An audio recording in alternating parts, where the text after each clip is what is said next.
आणि आताची महत्त्वाची बातमी, शरद पवार यांनी मुख्यमंत्री देवेंद्र फडणवीस यांना फोन केलेला आहे। यवतमधल्या घटनेनंतर पवारांनी फडणवीसांना फोन केलेला आहे। आताची महत्त्वाची बातमी, यवतमध्ये सध्या वातावरण तापलेलं आहे।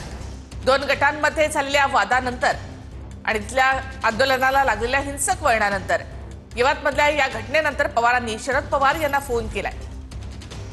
सामाजिक वातावरण बिघडू नये, पवारांनी फडणवीसांना हे सांगितलेलं आहे।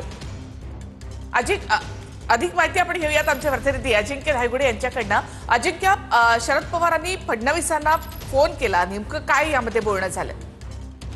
नक्कीच, खरं तर काल यवतमध्ये दोन समाजामध्ये तणावपूर्ण परिस्थिती निर्माण झाली होती, गाड्यांची तोडफोड करण्यात आली होती।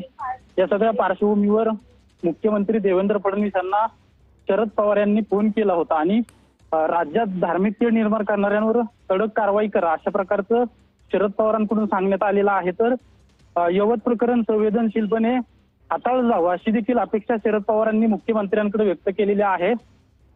काल जी यवतमध्ये परिस्थिती निर्माण झाली होती, या परिस्थितीची पूर्ण माहिती जी आहे ती शरद पवारांनी मुख्यमंत्र्यांना देखील दिलेली आहे आणि मुख्यमंत्र्यांकडून देखील काही माहिती शरद पवारांना देण्यात आलेली आहे। मात्र राज्यात अशा प्रकारे धार्मिक तेढ निर्माण होऊ नये याची काळजी घेतली जावी अशी अपेक्षा मुख्यमंत्र्यांकडे शरद पवार यांनी व्यक्त केल्याचं सांगण्यात येतं। जवळपास 4 ते 5 मिनिटं दोघांमध्ये चर्चा झालेली आहे आणि यापुढे असं काही घडू नये यासाठी काळजी घेतली जावी, प्रशासनाला तशा सूचना दिल्या जाव्यात अशा प्रकारचं देखील शरद पवार आणि मुख्यमंत्री यांच्यात बोलणं झालं असल्याचं देखील समजतंय।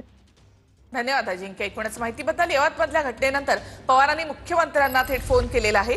यामध्ये संवेदनशील प्रकारे हे प्रकरण हाताळलं जावं, धार्मिक तेढ निर्माण होऊ नये यासाठी काळजी घ्या असं देखील पवारांनी फडणवीसांना सांगितलं आहे।